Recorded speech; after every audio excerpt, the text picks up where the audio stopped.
guys, good afternoon. Papunta ako sa Lulu Hypermarket. Magpasa ako ng Civic. First ko magpasa ng Civic sa Lulu Hypermarket. Dito ako dumadaan. Diba? Tinignan yung dinaanan ko. Nasa likod ako. Dito yung shortcut. Bumaba ako sa interchange for wala pang Mall of Emirates. So, andito ako sa Lulu. Ayun, Lulu Hypermarket. So, ayun, ito Lulu na. Try natin magpasa ng CB kasi nag-ano sila, nag-hiring. Kaya pasa tayo ng CB. Malay natin, tatawagan tayo. Tapos i-interview kasi malapit na matatapos yung kontrata ko guys. June 12 matatapos na yung kontrata ko. So, ngayon is May 24. So, ilang weeks na lang. 2 weeks mahigit. Yan, matatapos na ako. So, before tayo prepare man ng kontrata sa opisina, kung hindi man tayo papalarin dito, kung hindi man tayo matatanggap dito, is at least nag-try magpasa niya ng receipt. So, tatanong-tanong tayo kung saan tayo magpasa ng receipt. Magtanong tayo sa security guard dito. Sobrang init dito. Nakalimutan ko yung salamin ko. Nakalimutan ko rin yung payong ko. Wala na. Saan kaya entrance nito? Sa entrance tayo ng dumaan. Fresh na fresh tayo ngayon guys.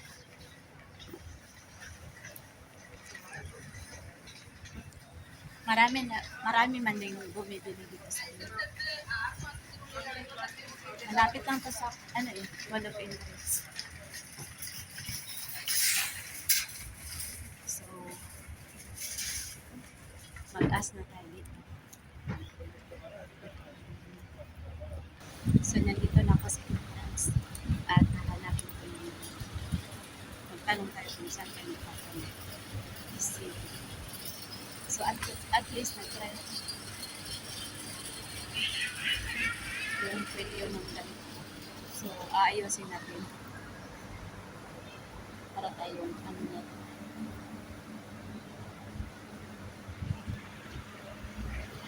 So, okay na ba? Pasok na tayo. Kailangan personal appearance. Okay, just wait. Dito na ako sa sikat. Tanong ako.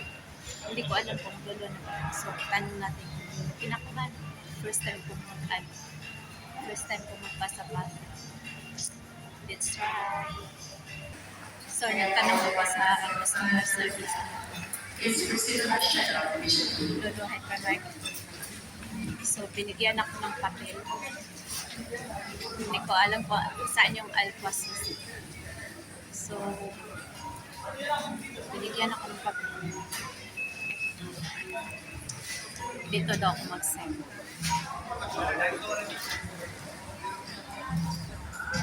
Mas maganda kasi personal. Kaso lang. Stadium Metro Station. Hindi ko alam po Stadium Metro Station. Alphasis behind Crescent School. So, mag-send na lang ako ng CV. Try natin. Kasi hindi ko alam kung stadium. Oh my God. Nalaglag. Hindi yata ako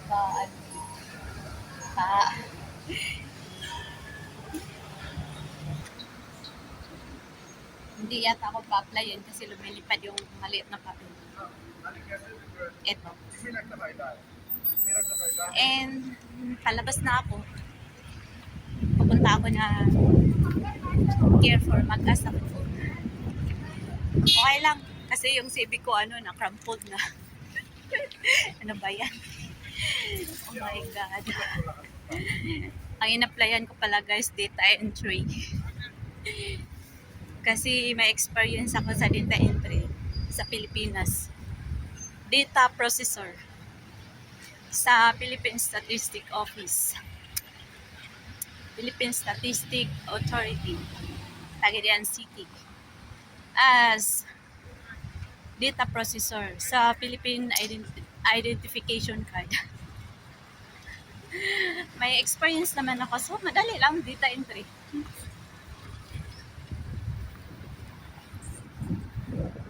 So, try natin. Kung matatanggap tayo, guys. Sabihin, alam mo yung Microsoft Word, Excel, PowerPoint. Oh, okay.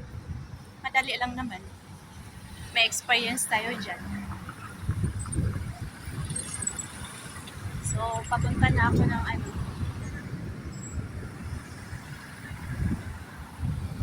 Mall of Emirates. Tawid tayo sa walang tamang daanan. Walang tamang daanan, guys.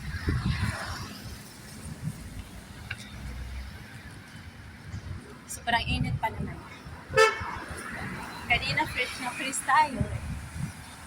Ngayon naglalakad na tayo sa initan. Wala na tayong ka-fresh.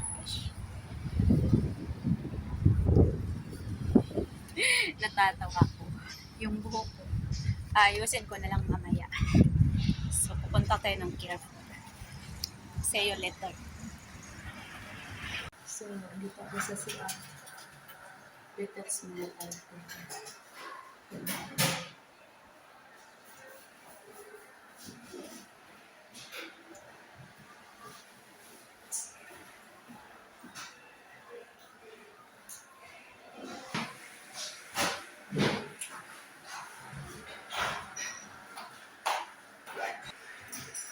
So, tapos na kami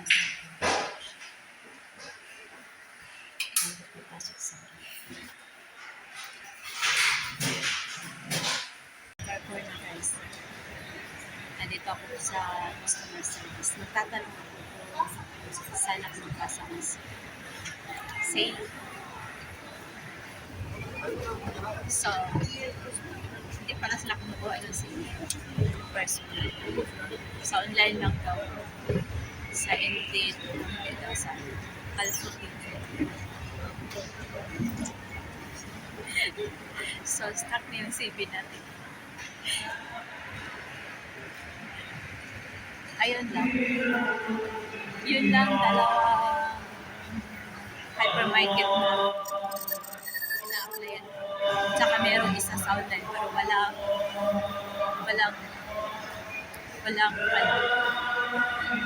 wala pang reply. Sana pang gagawin natin. Papunta na ako ng Pasig. Ayun, metro na yan.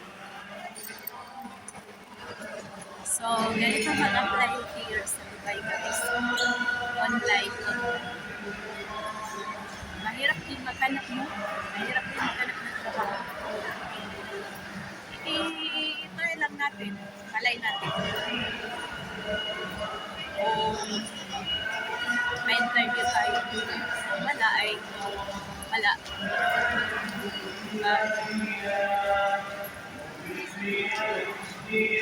Pwede nyo na lang. Mahirap dito maghanap. Kasi na hindi pa tapos yung page. Hindi pa kasi bumabalik sa lahat. Kaya mahirap apply dito. Oh my God, siguro. Ngayon, wala pa. Kaya, yun lang guys.